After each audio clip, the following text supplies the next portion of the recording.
तो last time देखिए हम लोगों ने फ्लूइड का पार्ट, हाइड्रोस्टैटिक का पार्ट कंप्लीट किया, साथ ही साथ हाइड्रोडायनेमिक्स का भी पार्ट कंप्लीट किया, और हम लोग ने अराउंड 4 DPPs भी कवर कर लिए हैं जो कि हाइड्रोस्टैटिक और हाइड्रोडायनेमिक्स से रिलेटेड थे। अगर अब अकॉर्डिंग टू द NCERT हम जो सबसे लास्ट पार्ट है उसका सरफेस टेंशन, उसकी तरफ बढ़ रहे हैं। ओके, मगर सरफेस टेंशन के कंसेप्ट को समझने के लिए हमें कुछ टर्मिनोलॉजीज़ को पहले समझना पड़ेगा। ओके, क्या था वो टाइटल नंबर सरफेस टेंशन का? 4 आया होगा, 10.4 ना। तो 10.4 सरफेस टेंशन।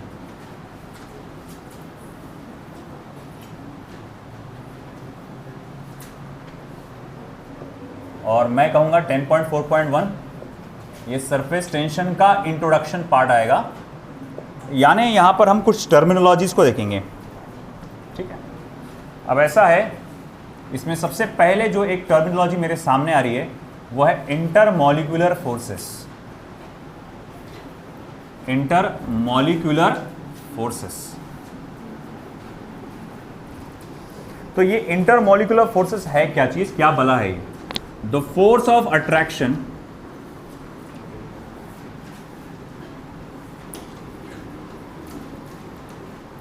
और repulsion between two molecules is called as intermolecular forces. Intermolecular forces. आपको याद होगा लॉज ऑफ मोशन चैप्टर पढ़े थे अपन ने। लॉज ऑफ मोशन चैप्टर में मैंने बताया था कि दुनिया में मौजूद सारे फोर्सेस 4 कैटेगरी में बटे हैं, है ना।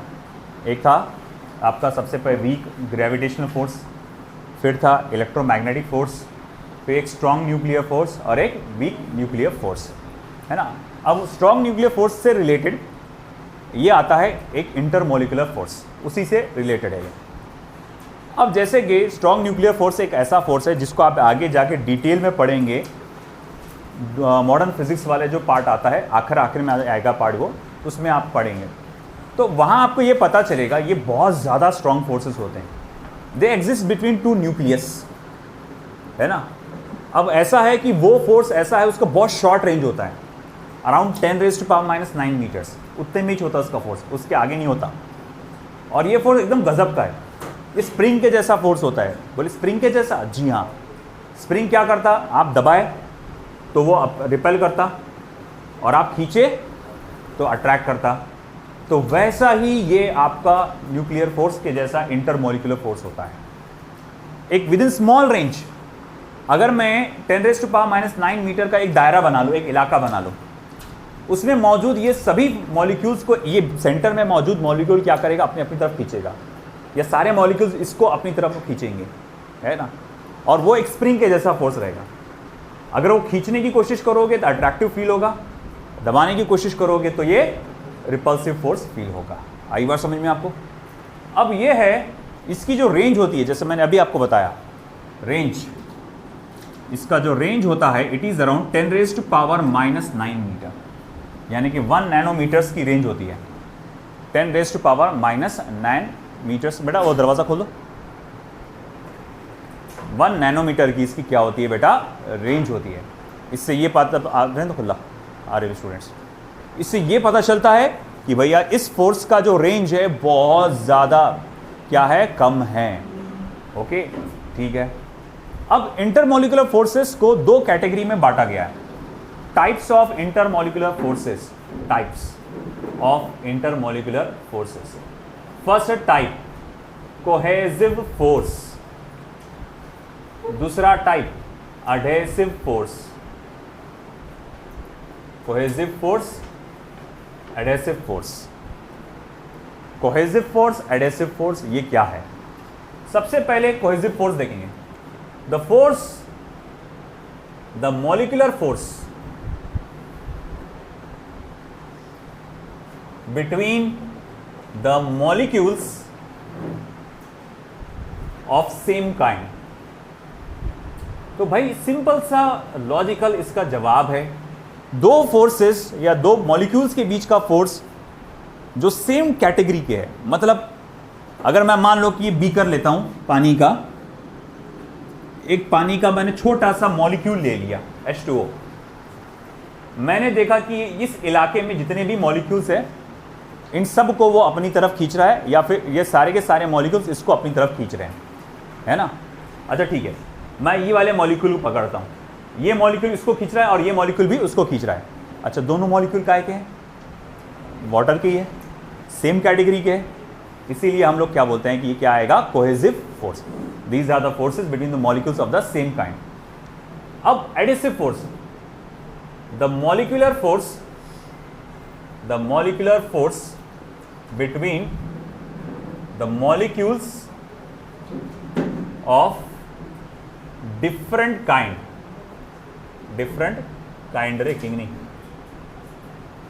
काइंड, मतलब दो मॉलिक्यूल्स जो डिफरेंट कैटेगरी के हैं उनके बीच में जो फोर्स होगा इसे आप कहेंगे,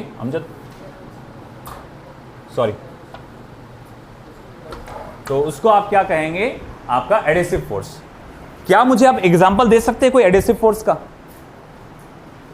कि दो मॉलिक्यूल्स डिफरेंट काइंड के हैं, उनके बीच में फोर्स ऑफ अट्रैक्शन है या अट्रैक्शन पकड़ के चलो, जिसकी वजह से वो एक दूसरे से जुड़े हुए हैं। ऐसा कोई एग्जांपल है आपके सामने? एयर और वाटर। अच्छा, और सॉरी, लीव्स के ऊपर, शिट, अस्तगफिरुल्लाह, आई हेट दिस। दरवाजा खोल दे रहा था। जी हाँ, बेशक आप कह सकते हैं लीव्स के ऊपर जो वाटर ड्रॉपलेट्स चिपके रहेंगे तो वो भी एक एडेसिव फोर्स का एग्जाम्पल माना जाएगा। That's correct. और कोई? अल्कोहल और वाटर कैसे कैसे क्या हो गया? ये नहीं समझा मुझे, अल्कोहल और वाटर कैसे? अल्कोहल कब चिपकता पानी से? हाँ, अच्छा, तुम्हारे सामने कोई है कि एग्जाम्पल मौजूद? देखो तुम्हारे आसपास, तुम्हारे सामने कोई एग्जाम्पल मौजूद होगा, ढूंढो।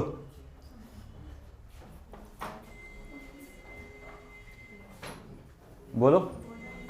बोर्ड के ऊपर इंक चिपका हुआ है ना ये एक अलग मटेरियल से बना हुआ है ना भैया, और ये एक अलग मटेरियल है ना, और इनके बीच में फोर्स ऑफ अट्रैक्शन है जो इनको चिपकाए रखा है। So this is it, this is the example of intermolecular force, adhesive force, है ना। आया समझ में आपको?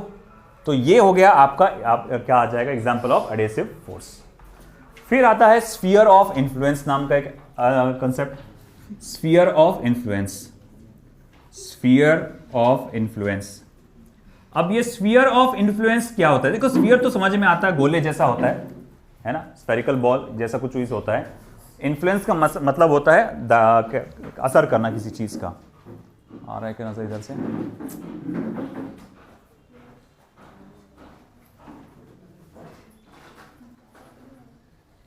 ठीक है, देखते हैं। तो स्फीयर ऑफ इन्फ्लुएंस ये क्या होता है कि एक पर्टिकुलर मॉलिक्यूल है, उसके सराउंडिंग में एक स्फेरिकल सरफेस है, सराउंडिंग में एक स्फेरिकल सरफेस है। अब ऐसा है, ये इसका इलाका है, इस मॉलिक्यूल का। इस इलाके में अगर कोई भी दूसरा मॉलिक्यूल घुसेगा तो ये उसको क्या करेगा? फोर्स लगाएगा, है ना, मॉलिक्यूलर फोर्स लगाएगा। तो इस इलाके को, इस दायरे को आप क्या कहते हैं बेटा? स्फीयर ऑफ इन्फ्लुएंस कहते हैं। एक ऐसा स्फीयर जिसमें सभी मॉलिक्यूल्स को वो क्या करेगा? इन्फ्लुएंस करेगा, या फिर उनको सबको क्या करेगा? अट्रैक्ट करेगा। इस स्फीयर ऑफ इन्फ्लुएंस का जो रेडियस होता है, ये रेंज ऑफ मॉलिक्यूलर अट्रैक्शन यानी 10⁻⁹ मीटर्स के आसपास होता है इसका रेंज। आई के बात समझ में आपको? 1 नैनोमीटर का इसका क्या होता है? रेडियस होता है इस स्फीयर ऑफ इन्फ्लुएंस का। ये टर्मिनोलॉजीज हमें समझना बहुत जरूरी था, क्योंकि इसके बिना हम आगे का टॉपिक समझ नहीं पाएंगे। अब ऐसा मैं टॉपिक लेने जा रहा हूं अभी फिलहाल, जो पूरा कंप्लीटली थेरोटिकल है। उसको अब मैं लिखाऊंगा तो नहीं, आपको समझना मेन है। मैं सिर्फ उसको शॉर्ट में डायग्रामेटिकली बताऊंगा और आपको उसको बहुत अच्छे से याद करना है। बहुत ग्रेट चांसेस है कि वो एग्जाम में, बोर्ड एग्जाम में आपके लिए आएगा। नीट में उसका इंपॉर्टेंस ये है कि अगर वो पॉइंट समझा तो ही सरफेस टेंशन क्या है वो समझ में आएगा, अगर वो पॉइंट नहीं समझा तो सरफेस टेंशन भी समझ में नहीं आएगा। तो चलो देखते हैं अगला पार्ट जो हम बोल रहे हैं वो क्या चीज है। Let's go for it.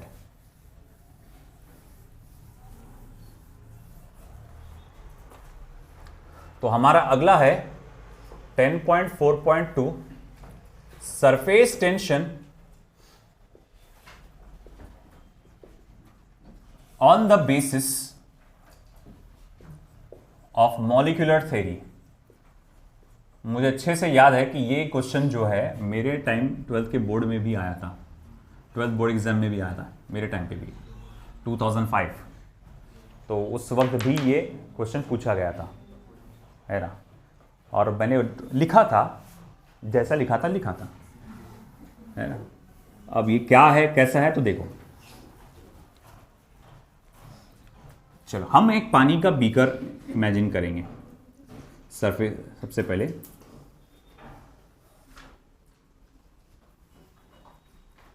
तो ये हमारे पास एक बीकर है जिसमें पानी भरा पड़ा रहेगा पूरा, ठीक है। ये देखो इसमें पानी है इस हद तक के भरा हुआ। इसमें मैंने एक छोटा सा मॉलिक्यूल लिया, वाटर का ड्रॉपलेट लिया जिसका नाम होगा ए, और मैंने बनाया इसका sphere of influence. Sphere of influence, जैसे कि आपको मालूम है इस स्फीयर ऑफ इन्फ्लुएंस के अंदर मौजूद सारे के सारे मॉलिक्यूल्स उस अकेले मॉलिक्यूल को अपने अपने तरफ खींच रहे होंगे। ऐसा नहीं ये भी उसको खींच रहा होगा, मगर बाकी भी इसको खींच रहे होंगे।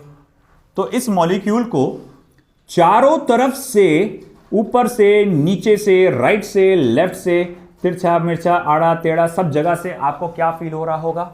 इंटरमॉलिक्यूलर फोर्स फील हो रहा होगा। और सभी की वैल्यू भी कैसी होगी? सेम होगी, है ना।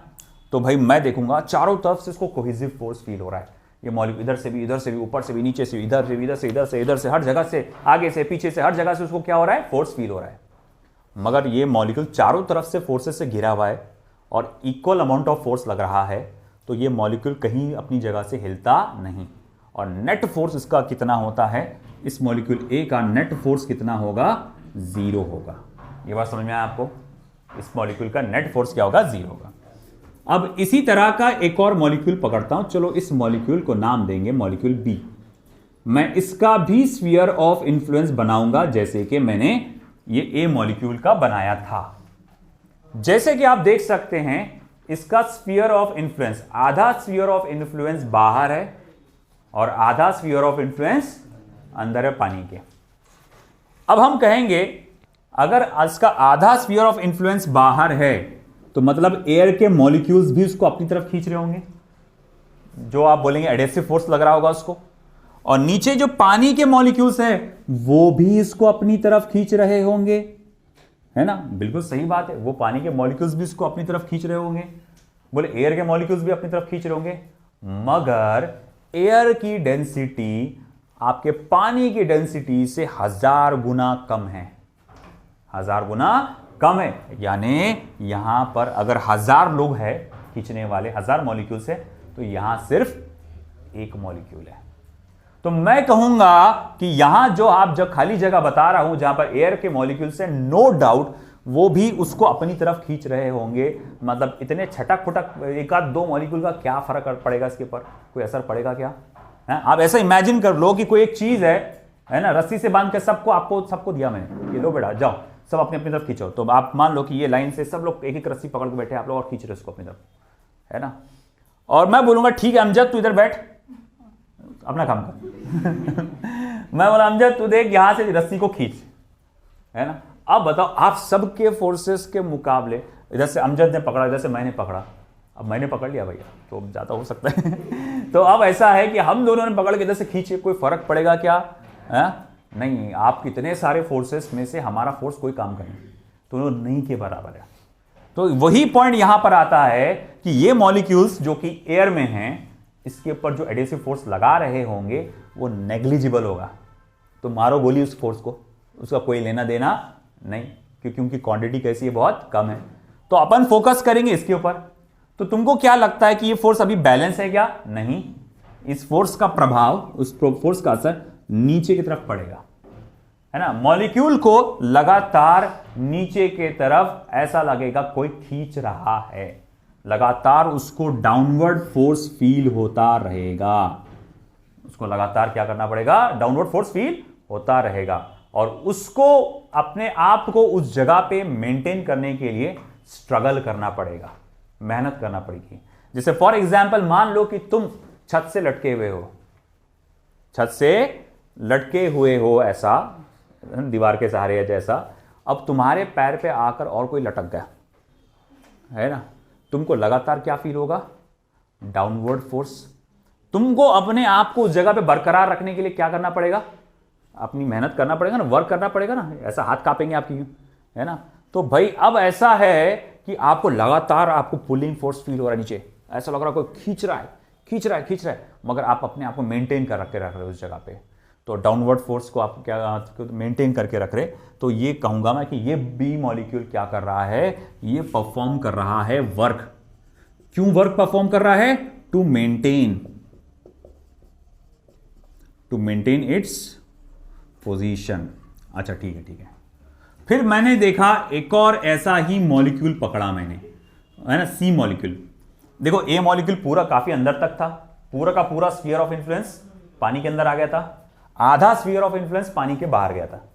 अब ये तीसरा मॉलिक्यूल पकड़ा, इसका नाम देंगे चलो सी। मैंने इसका भी स्फीयर ऑफ इन्फ्लुएंस बना लिया। ये सी मॉलिक्यूल का स्फीयर ऑफ इन्फ्लुएंस है।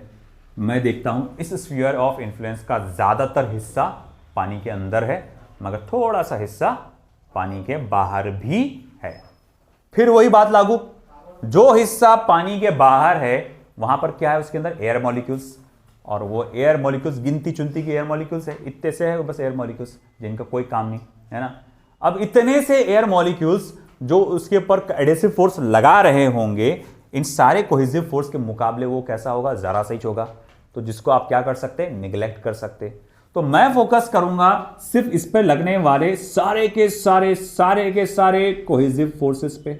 अच्छा एक बात बताओ जरा, कोहेसिव फोर्स को जो एरोस है वो क्या है? कोहेसिव फोर्स के, उसको जरा देखकर तुम बताओ मुझे, क्या लगता है तुम्हें, ये जो कोहेसिव फोर्स है ये बैलेंस्ड है क्या? हाँ नहीं, ये भी इम्बैलेंस्ड है। अल्हम्दुलिल्लाह, क्या कक्षा बंद कर दो।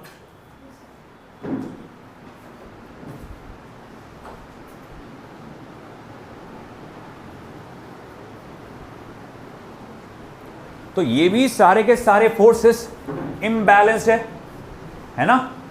तो इसे भी क्या हो रहा होगा? डाउनवर्ड फोर्स लग रहा होगा, ऐसा लग रहा होगा कोई इसको नीचे खींचने की कोशिश कर रहा है, और वो अपनी पोजीशंस को मेंटेन करने के लिए क्या करेगा? स्ट्रगल करेगा, मेहनत करेगा, वर्क करेगा, है कि नहीं। तो ये भी मॉलिक्यूल क्या कर रहा है? वर्क कर रहा है टू मेंटेन इट्स पोजीशन, ठीक है। अब अगर मैं देखूंगा ऐसे ही इस दायरे में, इस इलाके में मौजूद, जैसे अब ये डॉटेड लाइन मैंने बना दिया है ना, इस डॉटेड लाइन का जो पूरा ये आप जो डिस्टेंस देख सकते हैं ऊपर से, इसे कहा जाता है सरफेस फिल्म, और इसका जो डिस्टेंस होता है it is equal to 2 times of the molecular range, 2 times of the molecular range.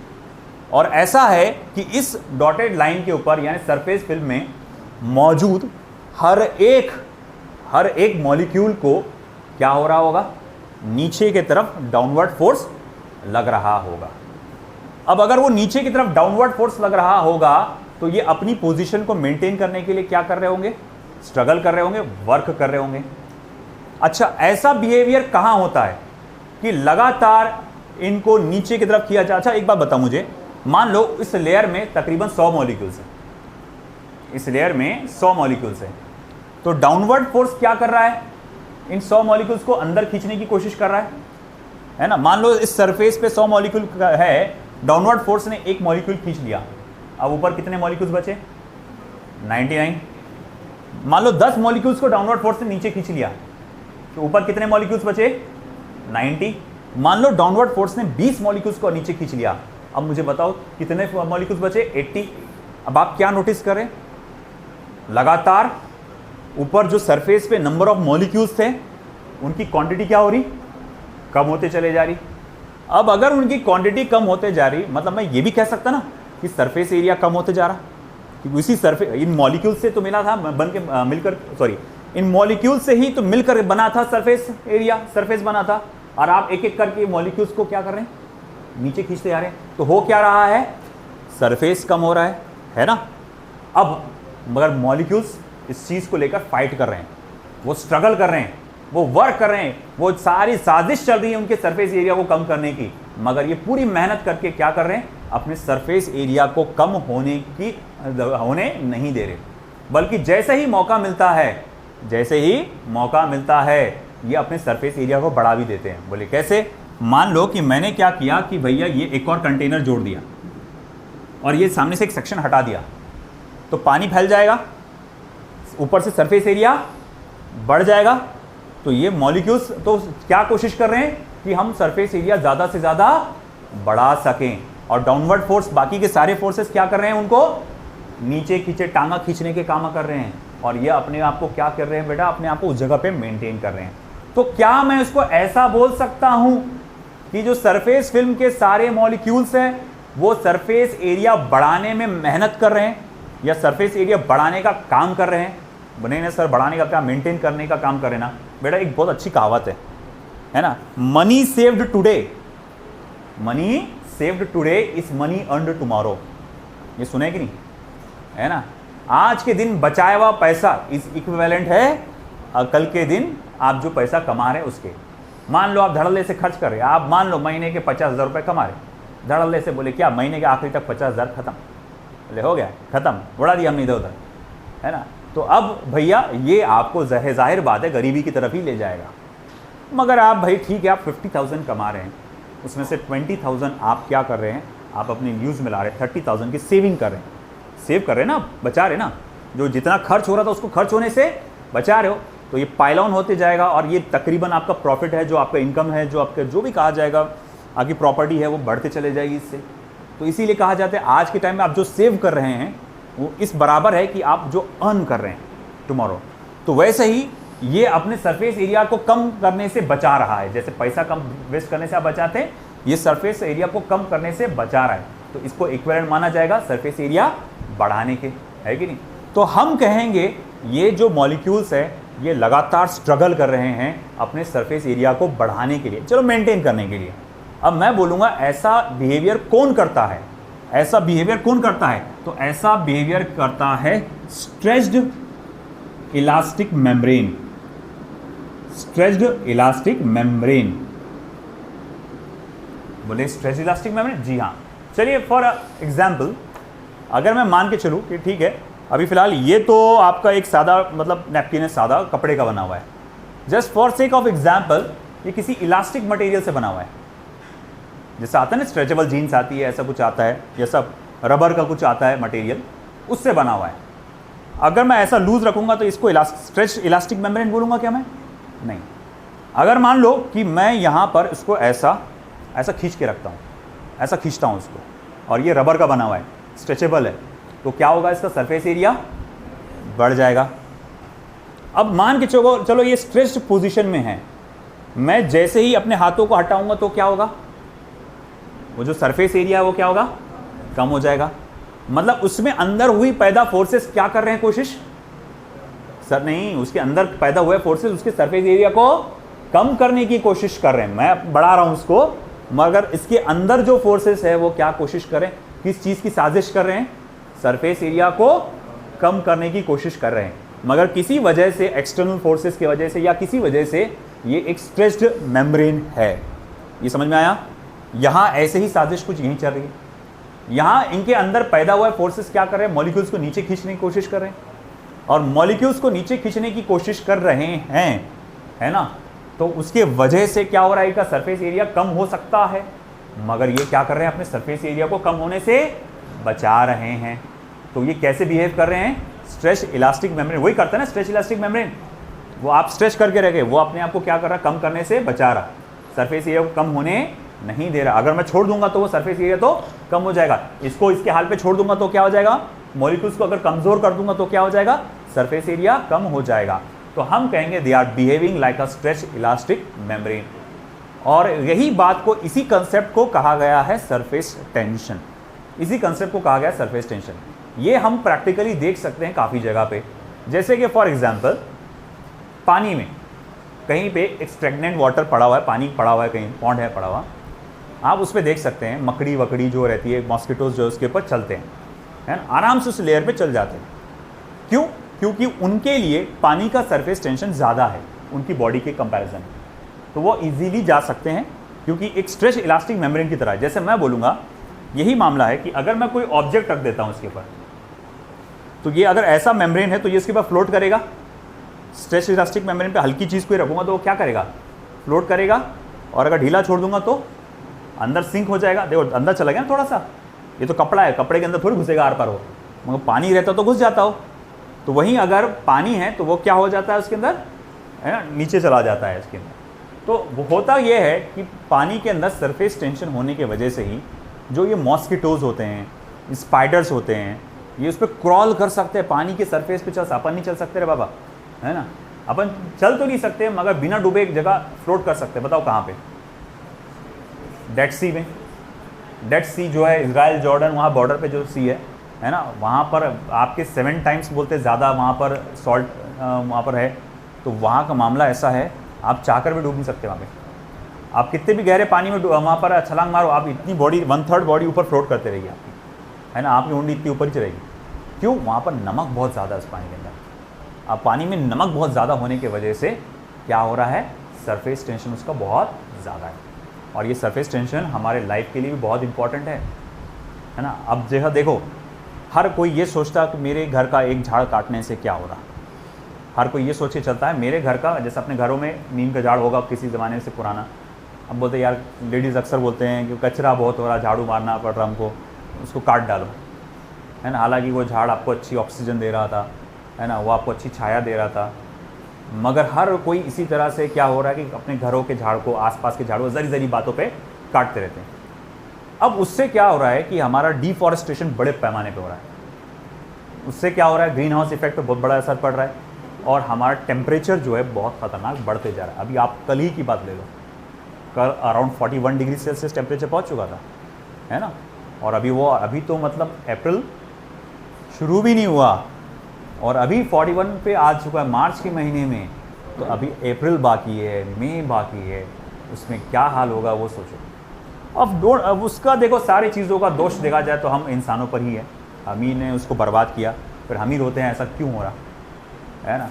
तो इतना डिफॉरेस्टेशन कर रहे हैं हम खेती के नाम पे, इंडस्ट्रियलाइजेशन के नाम पे, और अपना जो कहा जाएगा रेसिडेंस बढ़ाने के नाम पे इतना झाड़ पेड़ वो सब काटते जा रहे हैं कि इसके वजह से ग्लोबल वार्मिंग बढ़ रही है ना। अब उतनी हीट बढ़ जा रही, हीट बढ़ने से क्या हो जा रहा है कि जो बड़े बड़े ग्लेशियर्स हैं नॉर्दर्न रीजन में, सदर्न रीजन में, वो पिघल रहे हैं। उससे क्या फ़र्क पड़ेगा? तो अब मान लो एक अकोला का इतना बड़ा बर्फ़ का टुकड़ा, है ना, ग्लेशियर कट कर वो अलग हो जाएगा और वो सॉल्ट मतलब सादे जो समंदर के पानी में मिक्स हो जाएगा, है ना। अब देखा जाए तो ये बहुत छोटा टुकड़ा पकड़ा मैंने, इससे बड़े बड़े टुकड़े है ना अलग हो रहे, महाराष्ट्र के साइज़ का टुकड़ा भी अलग हो रहा उससे। तो अब इतना बड़ा टुकड़ा बर्फ़ का अलग होकर आपके समंदर के पानी में मिक्स होगा, उससे क्या होगा, तो उसमें फ्रेश वाटर मिक्स हो रहा है। सॉल्ट बोले तो क्या है, फ्रेश वाटर। उससे क्या हो रहा है, पानी का सरफेस टेंशन कम होता जा रहा है। तो उससे क्या होगा, उससे बहुत ज़्यादा फिर सुनामी आने लगेगी, बहुत ज़्यादा सुनामीज़ आएगी। एक बहुत पहले एक मूवी थी, आई थिंक शायद से 2012 करके एक मूवी थी हॉलीवुड की, उसमें बहुत अच्छे से बताया गया था इस बात में। ऐसी कुछ होता है ग्लोबल वार्मिंग की वजह से, और एक एक सीक्वेंस में बहुत कुछ होते रहता। तो उसमें वही बताया कि एक बहुत बड़ा ग्लेशियर कट के पानी समंदर में मिलता, उससे क्या होता, समंदर का सरफेस टेंशन कम हो जाता। तो जो अर्थ का रोटेशन होता या जो अर्थक्वेक्स आते रहते, आए दिन अर्थक्वेक्स बहुत जगह पे आते रहते हैं, मगर होता क्या है कि वो पानी का सरफेस टेंशन उसको संभाल लेता है। उससे जो पैदा होने वाली जो लहर है वो जब तक हमारे ज़मीन तक पहुँचती है उसका साइज़ बहुत छोटा होता है ना, और उससे इफ़ेक्ट नहीं होता। मगर मान लो कि पानी में, समंदर के पानी में इतना सारा बर्फ़ मिक्स हो गया, तो उससे क्या हो गया, सरफेस टेंशन बहुत ज़्यादा कम हो गया। अब पानी के अंदर जो तनाव था, सरफेस टेंशन कम हो गया, उससे प्रॉब्लम क्या हो जाएगी मालूम क्या, अब जब ज़रा सा भी छोटा सा भी अर्थक्वेक आएगा तो पानी में जो लहर बनेगी उसकी ऊंचाई पहले के मुकाबले बहुत ज़्यादा होगी, और बात पे ज़री बात पे हमारे यहाँ क्या आती रहेगी, सुनामी आती रहेगी। और इतना ही नहीं, आपके जो कई सारे आइलैंड्स हैं वो डूबते चले जाएंगे। बल्कि ये एस्टिमेटेड किया जाता है कि कुछ सालों बाद जिस हिसाब से हम चल रहे हैं, मालदीव्स नाम का जो आइलैंड है वो रहेगा ही नहीं, है ना, वो रहेगा ही नहीं कुछ सालों बाद। मुंबई भी शायद से चला जाएगा, मुंबई, चेन्नई, ये सब डूब जाएंगे पानी के अंदर, है ना, क्योंकि वो खुद मुंबई तो खुद एक आइलैंड था, 7 छोटे छोटे आइलैंड थे, ज़बरदस्ती उसको बसाया गया है। अगर आप शायद नॉलेज रखते हो तो छोटे छोटे 7 आइलैंड थे, वो एक ज़बरदस्ती बसाया गया शहर है। कई जगह पे समंदर के बोलते, सीने पे उसको बसाया, ऐसा बोलते, ज़बरदस्ती का बसाए हुए। जैसे दुबई में नहीं कुछ पाम आइलैंड, ये सब ज़बरदस्ती बसाए गए, वैसे ही मुंबई, ये बोले आधे से ज़्यादा मुंबई वैसी है। तो जैसे ही पानी का लेवल बढ़ेगा तो पूरा मुंबई, पूरा ये सब पानी के अंदर डूबता चला जाएगा। तो ये सारी चीज़ें होगी, और उसकी शुरुआत वहीं से होती है जब इंसान सोचना चालू करता है मेरे एक घर के पेड़ काटने से क्या हो रहा है ना। हर कोई ये सोचेगा तो 100 करोड़ लोग अगर यही सोचेंगे, है ना, मान लो 100 करोड़ 10 लोगों की एक फैमिली, 10 करोड़ लोग हर साल यही सोचेंगे, तो हर साल 10 करोड़ झाड़ कटते रहेंगे, है ना। आए दिन जंगल जो है डेवलपमेंट के नाम पे, जैसे एक बीच में मुंबई का एक बहुत बड़ा जंगल का एरिया था, मेट्रो स्टेशन, मेट्रो रेल की लाइंस बनाने के लिए बहुत सारे लाखों पेड़ों को काट दिया गया। उसके बाद से ही बहुत खतरनाक लेवल का वहाँ पर प्रॉब्लम्स चालू हो गई। चेन्नई में भी एक ऐसी बहुत बड़ा, चेन्नई में माना जाता था एक पूरा एक रीजन था, वहाँ कभी मतलब प्रॉब्लम नहीं गया, अकाल कभी नहीं आया पानी का, वहाँ कभी इशू नहीं गया। चेन्नई तो नहीं बोलूँगा, मतलब सदर्न रीजन में कोई था चेन्नई के आसपास, तो वहाँ कभी पानी का अकाल नहीं आया। डेवलपमेंट के नाम पे वहाँ के जंगल को कुछ हद से उसको डिस्ट्रॉय किया गया, और जब वहाँ जंगल को डिस्ट्रॉय किया गया फिर वहाँ पर भयंकर अकाल आया। मतलब अब तक का सबसे पहला सूखा, पूरा पानी की मारा मारी हो गई वहाँ पर, है ना, डेवलपमेंट के नाम पे। जब पानी नहीं रहेगा तो क्या करोगे? तो ऐसा डेवलपमेंट भी नहीं चाहिए जिसमें रहने के लिए, मतलब पीने के लिए पानी भी नसीब ना हो। तो ये बातों को थोड़ा सा ध्यान में रखें। तो हमने ये देखा बेटा कि सरफेस टेंशन हमारे लिए कितना इंपॉर्टेंट है। आप सिंपल घर पे भी देख सकते हैं, एक गिलास में सादा पानी रखो और एक गिलास में अच्छा खासा नमक मिला दो, उसको टेबल पे रखो, टेबल को हल्का सा ऐसा जर्क दो, हल्का से देना रे भाई, जोर जोर से हिलाएंगे नहीं, धार धार धार करके। तो आप देखेंगे जो आपका सादा पानी है ग्लास में वो पूरा सा छलकेगा, पानी ग्लास में से बाहर निकल के गिरेगा। मगर आपका जो पानी के अंदर नमक मिला दिया ना आपने, तो उसमें हल्का हल्का वाइब्रेशन होगा, यूं यूं ऐसा ऐसा, वो पानी गिरेगा नहीं नीचे, या गिरेगा तो थोड़ा कम ही गिरेगा इसके मुकाबले। तो इस तरह से पानी के अंदर आप अगर नमक मिला देते हैं तो ये खासियत होती है। इसके उल्टा करो, अगर पानी के अंदर डिटर्जेंट मिला दो, पानी के अंदर डिटर्जेंट, सर्फ आता है ना अपना घर का, तो सर्फ मिला दो और वैसे ही 2 ग्लास को रखो, ऐसा हिलाओ टेबल को हल्का हल्का, तो अब आप देखेंगे जो पानी में डिटर्जेंट है ना, या केरोसिन मिलाया हुआ है, वो ज़्यादा छलकेगा।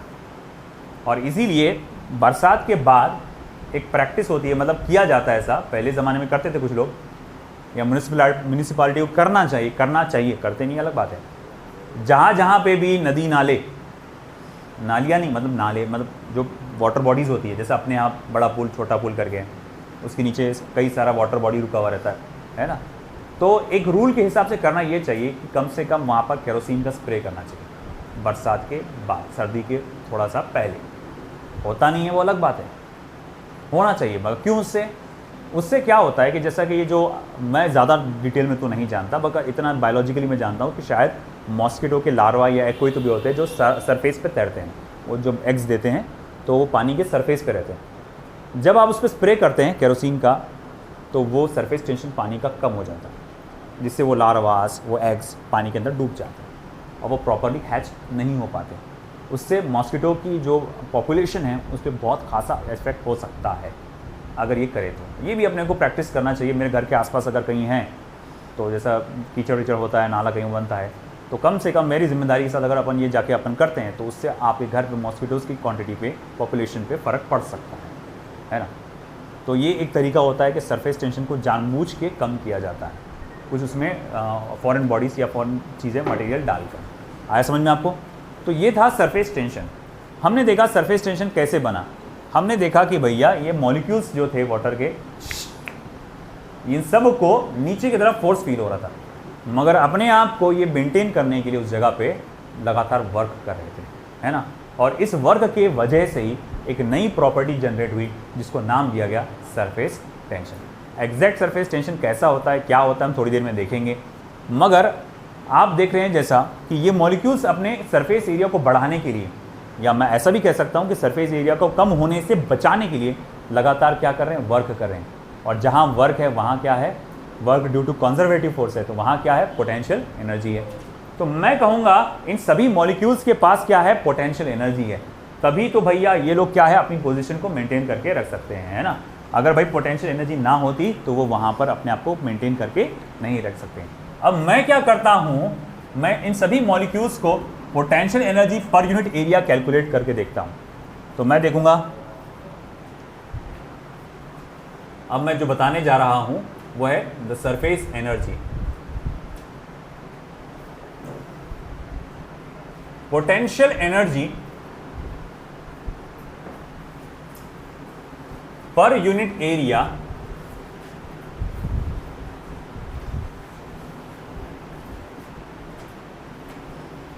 of the liquid on its surface is called as surface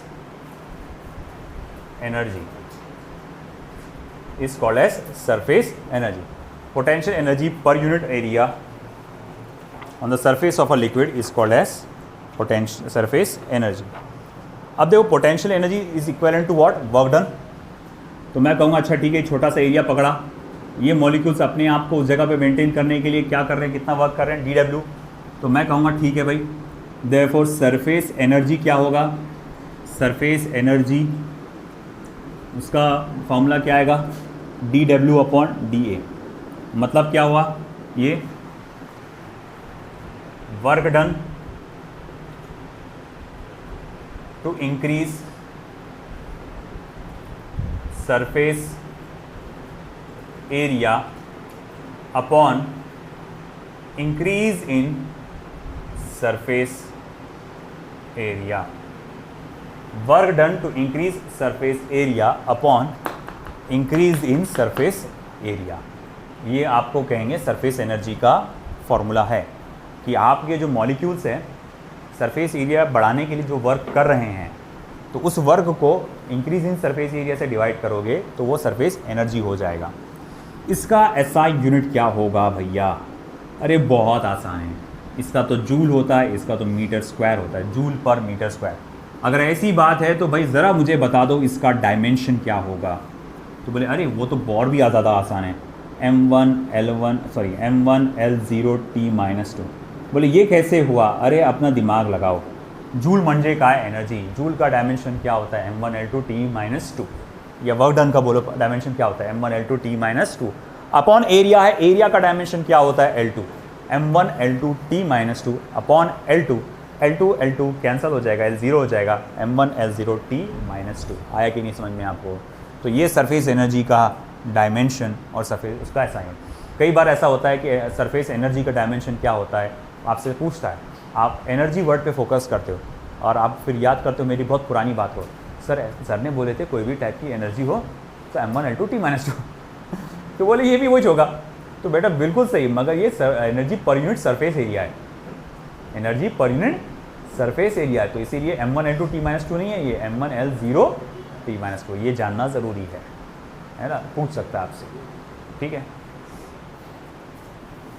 next,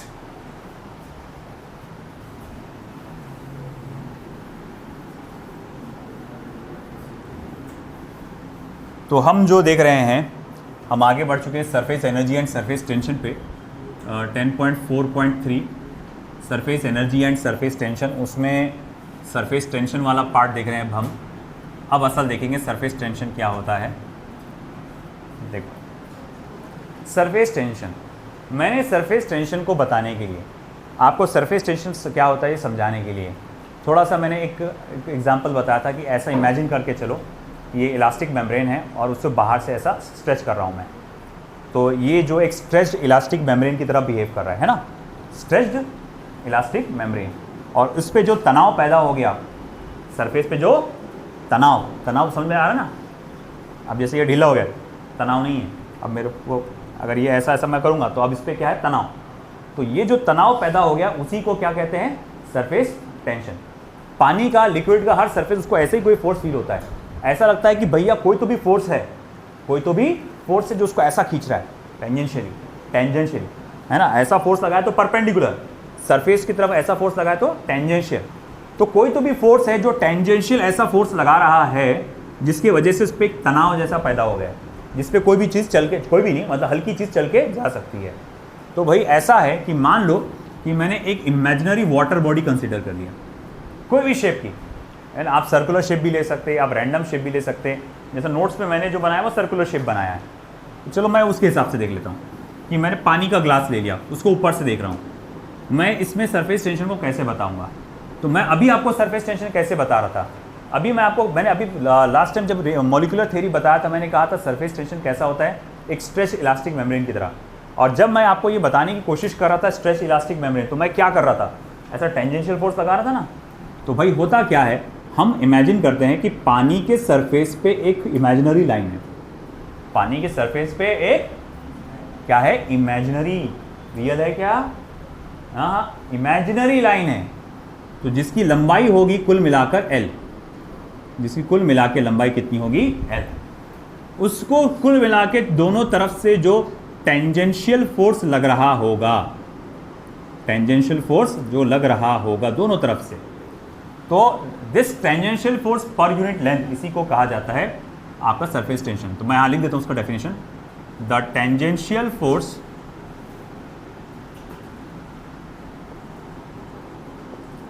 per unit length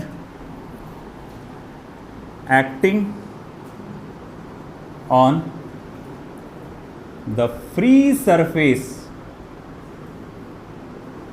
of a liquid, the tangential force per unit length acting on the free surface of a liquid is called as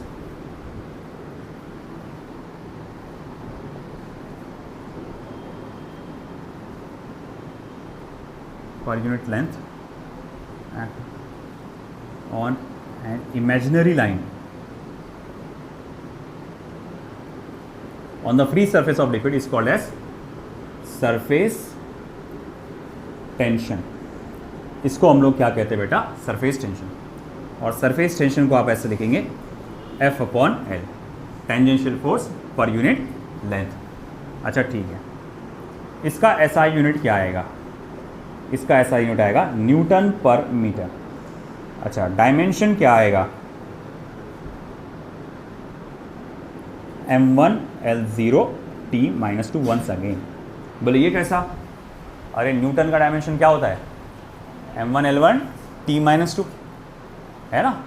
तो फिर मैं कहूँगा कि भैया आपका dimension इसका क्या आएगा, M1L1 T-2 अपॉन L1, तो M1L0 T-2।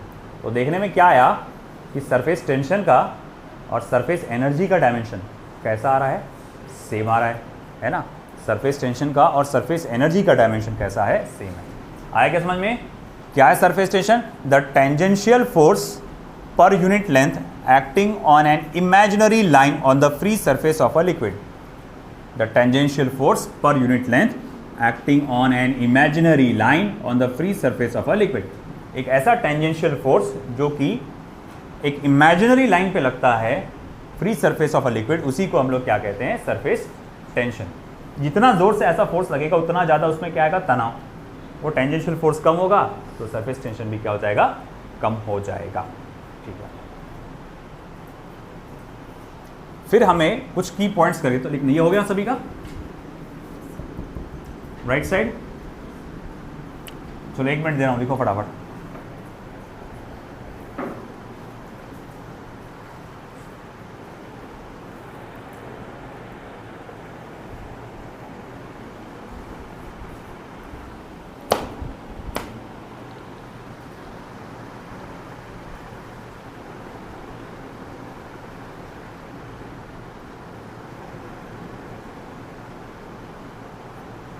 आज का दिन कौन सा है, वेंसडे, थर्सडे आ गया, फ्राइडे, सैटरडे।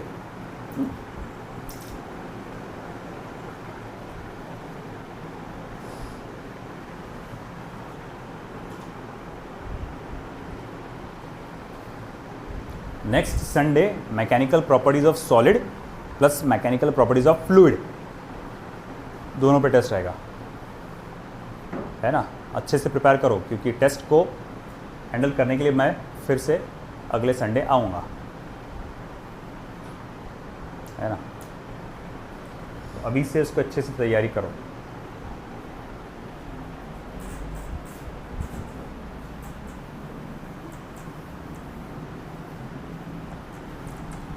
तो हमने देखा सरफेस टेंशन क्या है, बस एक फोर्स पर यूनिट लेंथ है। कहने का मतलब अगर ये लाइन 10 मीटर लंबी है तो उसकी हर एक एक मीटर लंबे टुकड़े पर कितना फोर्स लग रहा है पानी के तनाव के वजह से, उसको कहते हैं सरफेस टेंशन। अब हमें यहाँ कुछ की पॉइंट्स करके देखना है। की पॉइंट्स बहुत इंपॉर्टेंट पॉइंट है। Force due to surface tension can be given as, force due to surface tension can be given as, उसका फॉर्मूला क्या रहेगा, F is equals to T into L। मतलब 1 मीटर की लंबाई पर जो फोर्स लगता है उसे कहते हैं सरफेस टेंशन। मैं बोलता हूं कि मेरे पास L मीटर लंबाई है एक इमेजिनरी लाइन की, उस इमेजिनरी लाइन पर कुल मिला के फोर्स कितना लगेगा, तो आप लिखेंगे T इंटू L। आई बस समझ में। अब इसी तरह से उसमें फिर हम लोग कुछ पॉइंट्स देखेंगे।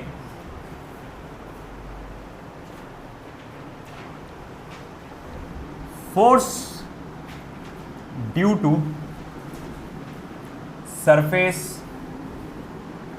Tension in pulling some object out of the water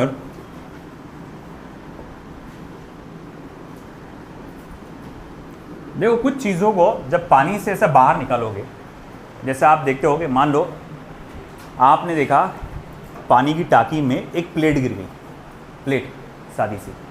जब तुम पानी की टाँकी में से उस प्लेट को ऐसा निकालते हो, हॉरिजॉन्टली निकालते हो, ये गोल है ऐसी, और तुम प्लेट को ऐसा निकालते हो, तुमको नहीं लगता ऐसा फोर्स नहीं होता फिर नीचे की तरफ ऐसा, जैसे तुमको कोई रोक रहा, अरे ऊपर तैरी चल रही हो अगर, तब भी तुम उसको अगर निकालने की कोशिश करते शुरुआत में तो तुमको फील होता।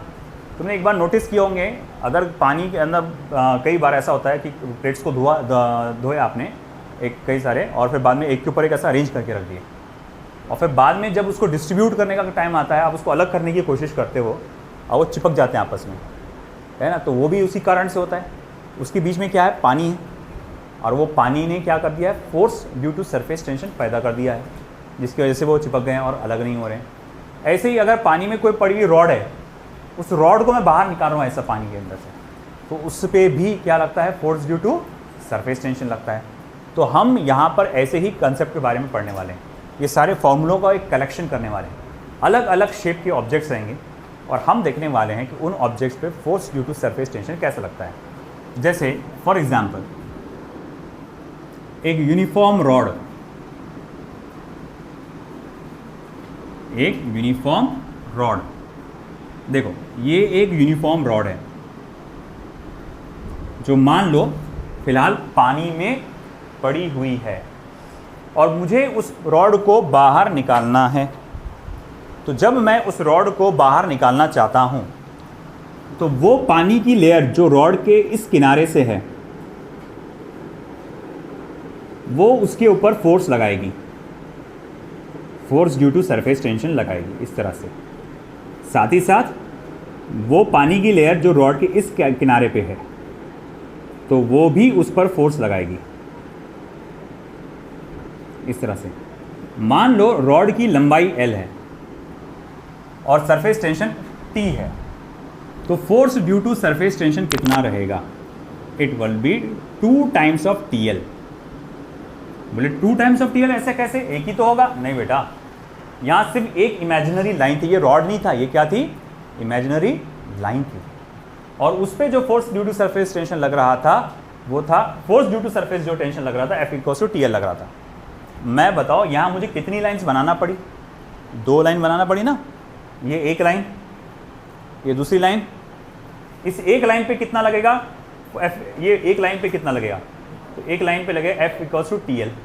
ये इस लाइन पे कितना लगेगा, तो दोनों पे मिलाकर कितना हो जाएगा, ट्वाइस TL। आया ना समझ में आपको, समझ में आया कि नहीं समझा।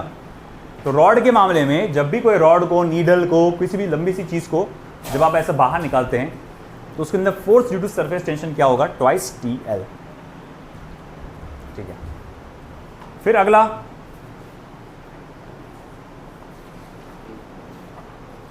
हाँ सर्कुलर रिंग है। फिर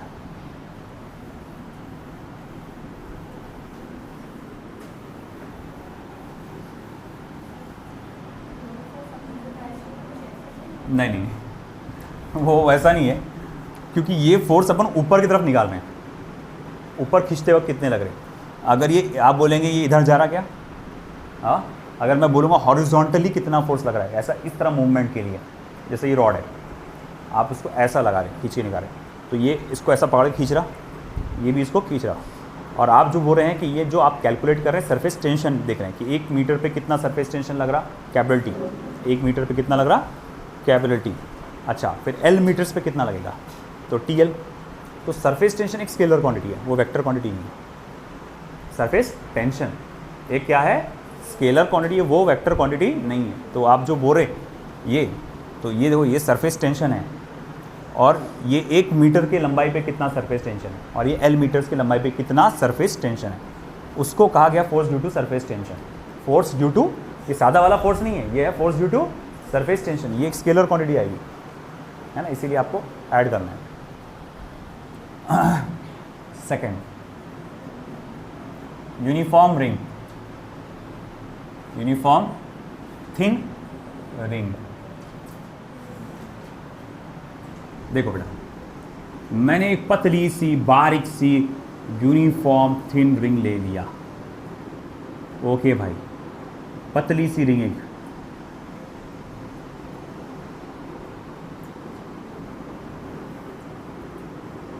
तो बहुत पतली सी एक रिंग है, और हम इसको पानी में से बाहर निकालना चाहते हैं।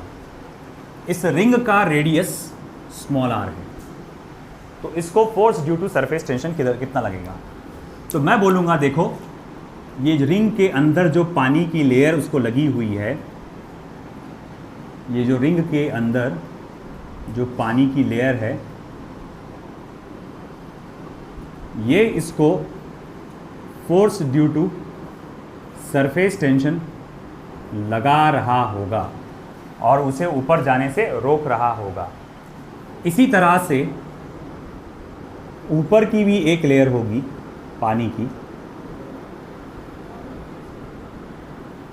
ये भी इसको force due to surface tension लगा रही होगी, और ये भी उसे बाहर जाने से रोक रही होगी।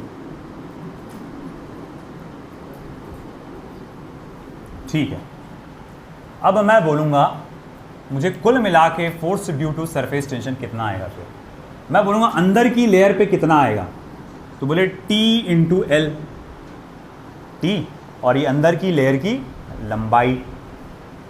अच्छा ठीक है, बाहर की लेयर पे कितना रहेगा, बोले वो भी T इंटू L, है ना, बाहर की लेयर की T मल्टीप्लाई बाहर की लेयर की लंबाई। अब वो क्योंकि मैंने बोला पतली सी रिंग है, तो अंदर से जो लंबाई आएगी और बाहर से लंबाई आएगी तकरीबन सेम ही आएगी, तो मैं उसको बोलूँगा ट्वाइस T इंटू L। और किसी भी सर्कल की लंबाई को आप क्या बोलते हैं, सरकमफरेंस। मैं बोलूँगा but L equals to 2πr, therefore F is equals to 2T multiply by 2πr, therefore F is equals to क्या हो जाएगा 4πT इंटू R। ये मेरे पास फॉर्मूला है ना, थिन रिंग, पतली वाली रिंग एकदम उसका। फिर अगला आएगा थिक रिंग का। Second, uniform thick ring. अब यूनिफॉर्म थिक रिंग कैसी रहेगी, ये ऐसी रहेगी, ये अंदर का रेडियस R1, ये बाहर का रेडियस R2। अब ये रिंग की चौड़ाई कैसी है, काफ़ी मोटी है, रेडियस में बहुत ज़्यादा फर्क है। अब आप दोनों को इक्वल नहीं बोल सकते, फिर वही मामला, अंदर जो पानी की लेयर है वो force due to surface tension लगा रही होगी, बाहर जो पानी की लेयर है वो भी force due to surface tension लगा रही होगी। फिर मैं पूछूंगा भाई बताओ तो ज़रा, अब force due to surface tension क्या आएगा, तो आप लिखेंगे देखो F is equal to capital T और L क्या आ जाएगा फिर 2 पाई R1 अंदर की लंबाई प्लस 2 पाई R2 बाहर की लंबाई, फिर 2 पाई को निकालो बाहर, कैपिटल 2 R1 प्लस R2। समझा क्या बेटा? पिछली बार R1 और R2 सेम हो गए थे, है ना, तो इसीलिए R plus R twice R हो गया था, मगर इस बार अलग अलग है। बात समझे क्या? अंदर की लंबाई 2 पाई R1 और बाहर की लंबाई 2 पाई R2, तो फिर वो हो गया T इंटू 2 पाई R1 प्लस 2 पाई R2। ठीक है, चलिए इधर का हुआ। 1 मिनट दिया बस, 1 मिनट में लिख लो फिर इरेज कर लूँगा। जब तक मुझे बताओ कोई square plate, sorry circular plate का क्या होगा? ये रिंग है, प्लेट का क्या होगा? प्लेट प्लेट पलेट, हाँ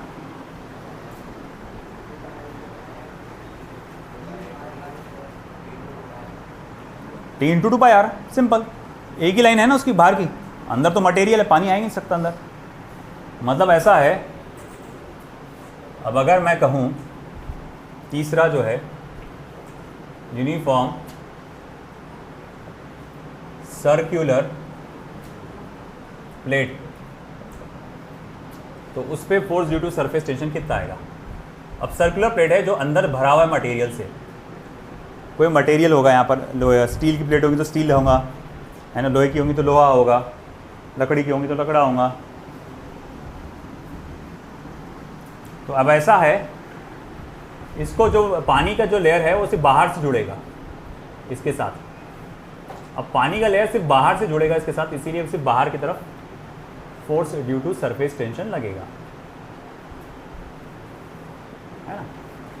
और अगर मैं कहूँ कि इसका रेडियस स्मॉल r है, तो आपका F इज इक्वल्स टू क्या हो जाएगा? 2 पाई R इंटू T।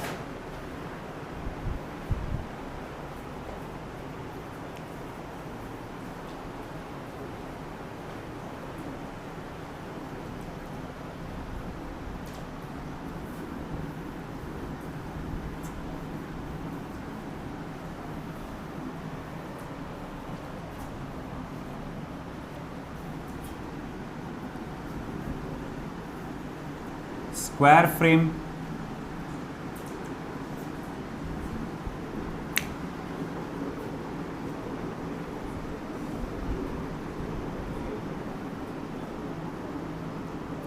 फ्रेम है भैया, प्लेट नहीं।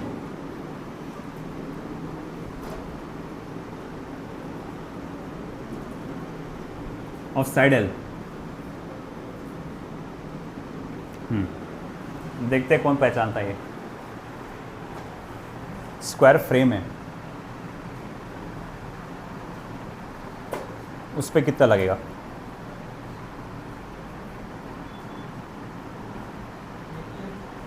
TL, है ना, सिंपल है। इसके अंदर कितने साइड हो गए? इसके 8 नहीं 4 साइड है, और हर एक साइड पे दो तरफ से फोर्स लगेगा। मतलब जैसा देखो, ये अंदर का हिस्सा जो पानी से अटैच्ड है,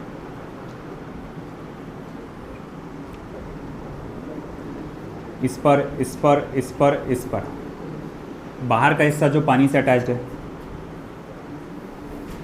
इस पर इस पर इस पे, है ना, हर एक हिस्से पे कितना फोर्स लग रहा? TL TL TL TL ना, 1 TL 2 TL 3 TL 4 TL 5 6 7 8 TL force लगेगा। Force due to surface tension 8 TL।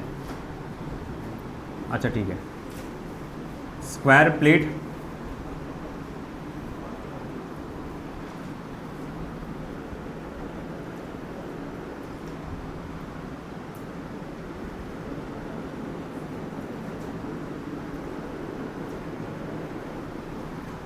Square plate, इसका क्या रहेगा? 4 TL, अंदर को मटेरियल है नहीं, पानी नहीं है अंदर, तो सिर्फ बाहर से लगेगा उसको,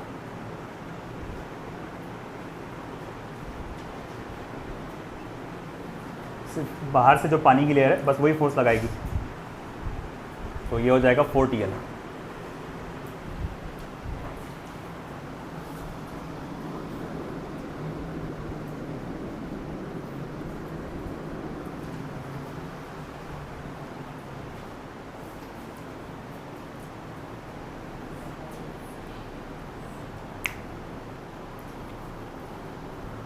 इधर का हो गया, रिंग का और डिस्क का, रिंग का हो गया सभी का। जल्दी करो यार, 1 मिनट दे रहा बस आपको, लिखो फटाफट।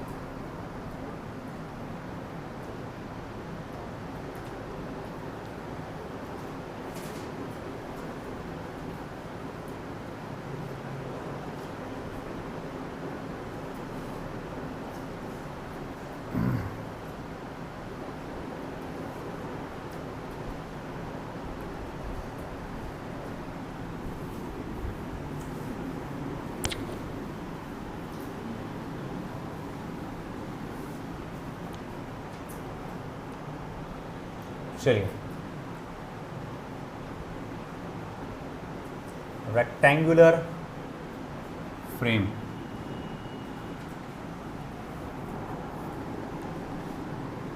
फ्रेम है पहले,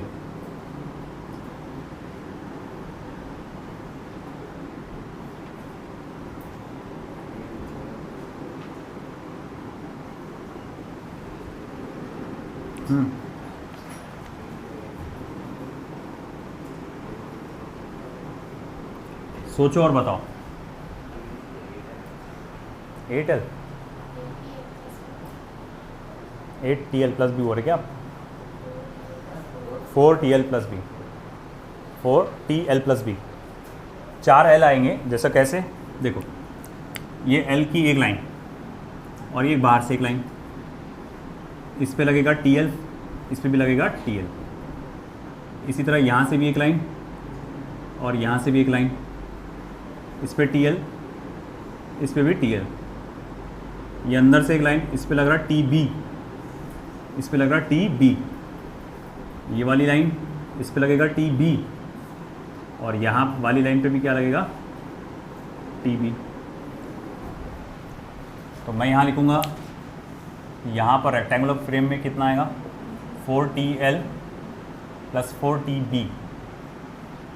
Therefore F is equals to 4T निकालो common, L plus B।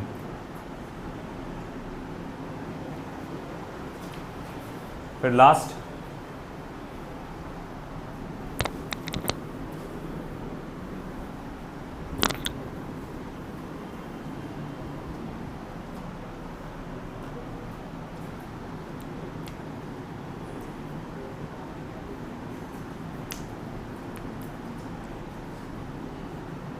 Rectangular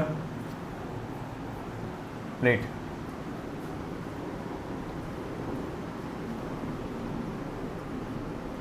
L B। क्या आएगा इसका? 2TL plus B. इसका सिर्फ बाहर से लगेगा TL TL, इसका अदर साइड से लगेगा TB TB। F is equals to 2TL plus 2TB। F is equals to 2TL plus B।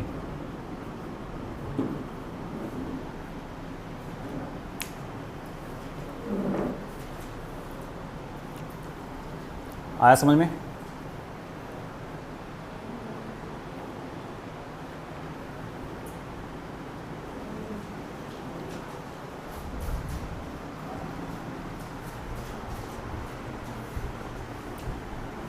चलिए, फिर दो तीन न्यूमेरिकल्स लेना हमको।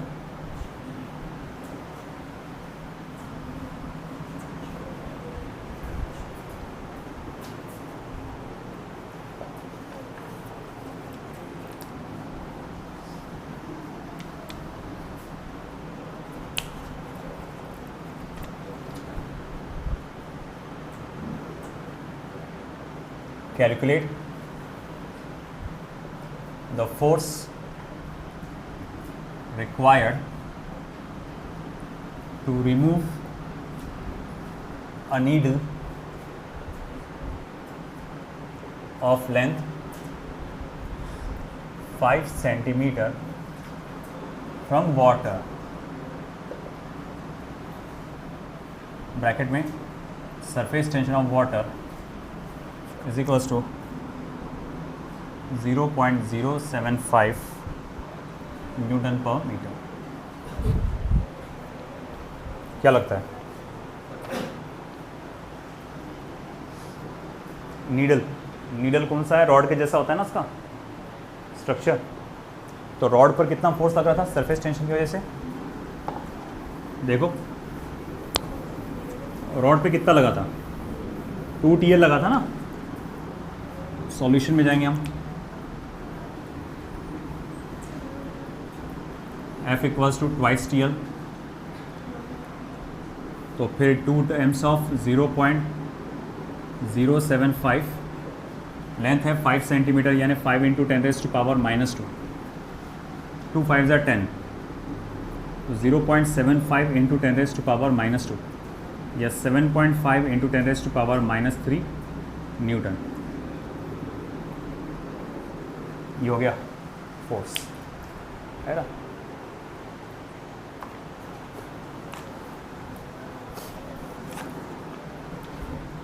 Second, calculate the force required to take away a flat circular plate of radius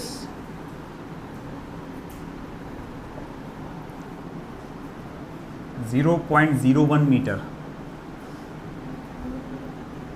from the surface of water,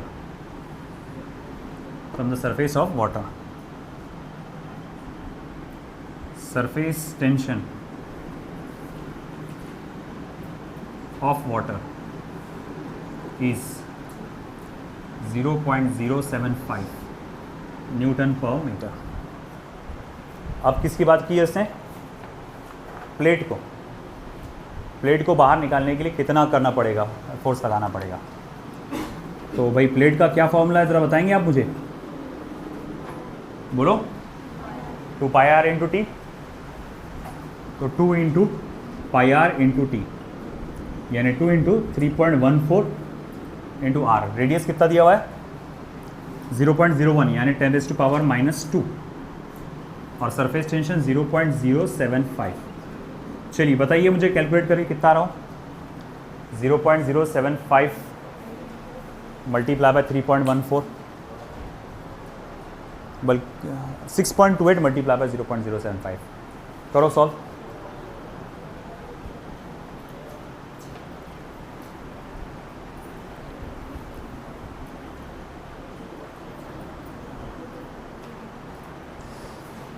सीधा, बातें नहीं, हकाल दूंगा बाहर में, बाद में रोना मत फिर।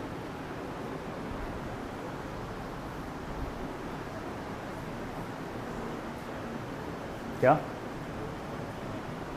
4.71 मतलब पूरा फाइनल? नहीं पूरा फाइनल बता दे मुझको। 6.28 मल्टीप्लाई बाय 0.75 या फिर 0.075 को 2 से मल्टीप्लाई कर तो 0.15 हो जाएगा, है ना। 0.15 और 0.15 मल्टीप्लाई बाय 3.14, इसको इससे मल्टीप्लाई करो 0.15 इंटू 10⁻⁻²। अब देखो मल्टीप्लाई बाय 3.14, तो 0.15 मल्टीप्लाई बाय 3.14 कितना होगा देखो?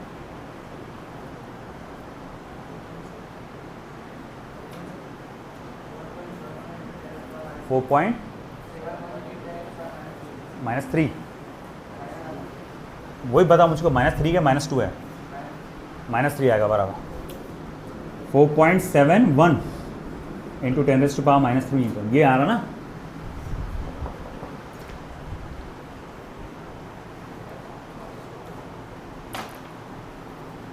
चलो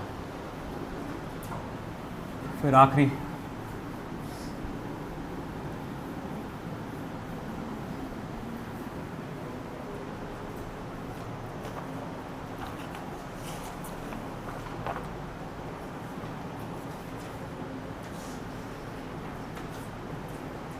a beaker of radius 10 centimeter is filled with water. Full stop. Calculate the force of ST मतलब surface tension on any diameter line on its surface. Full stop. Surface tension of water is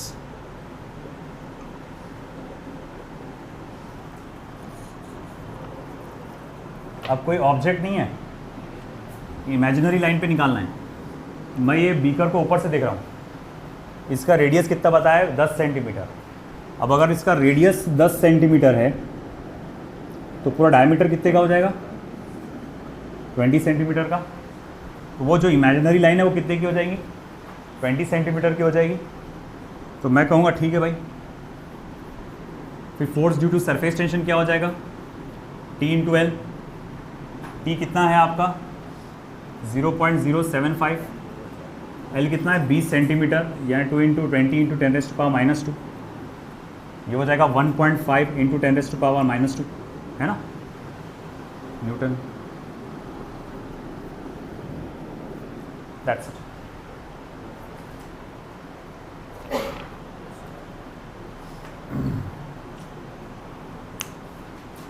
ठीक है, आज के लिए इतना ही काफ़ी, बाकी देखेंगे कल। Thank you.